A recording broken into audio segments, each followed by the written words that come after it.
orúkọ mi ni Evangelist Tọ́pẹ́ ọmọ bàbá Padonu. Ṣebí rẹ̀ ni ẹni wa Megalana. Ìgbà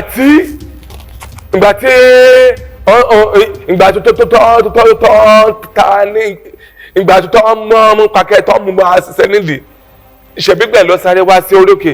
Ìgbà tó jẹun yóò tán ṣọ́wọ́ tó rókè mọ́. Iṣẹ́ kan wà. Àbàbà akọ̀kúta ni.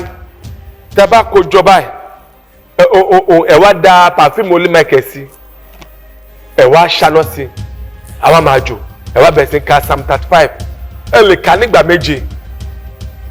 Tó bá ti wá jó tó bá ti kà akọ̀kúta ẹ̀ mú sápò.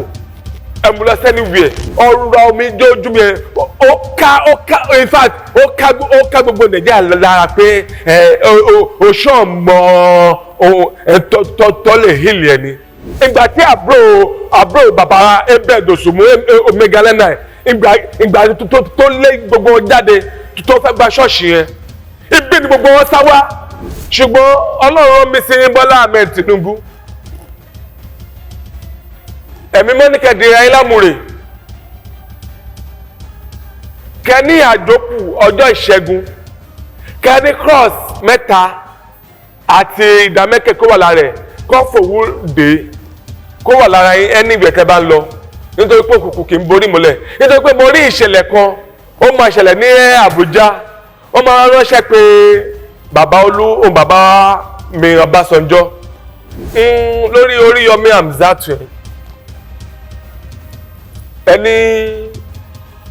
ẹni kó wà ní ìfura kó dé ààrẹ lámúrè màmá tó bí Megalena ẹ̀ màmá bàbá ìyá ni abiyamọ ni ìyá ẹ̀ nígbà tí àjọṣe wa tó sì dán mọ́rọ́mọ́rọ́ ìyá ẹ̀ kò kí sùn ìṣòro ní ọ̀sán ní òru lórí òkè yìí àwọn àgbàdo àgàgà tí ọmọ ẹ̀ bá lọ sí show ìyá ẹ̀ máa wà ní ṣọ́ọ̀ṣọ́ máa gbàdúrà Olúwa ibi tó ọmọ mi lọ dákódé láyà tàlàfíà o bàbá ọ̀ṣọ̀fà ò gba obìnrin láyè láti dúró síbi tàtẹ̀ dúró sí lásán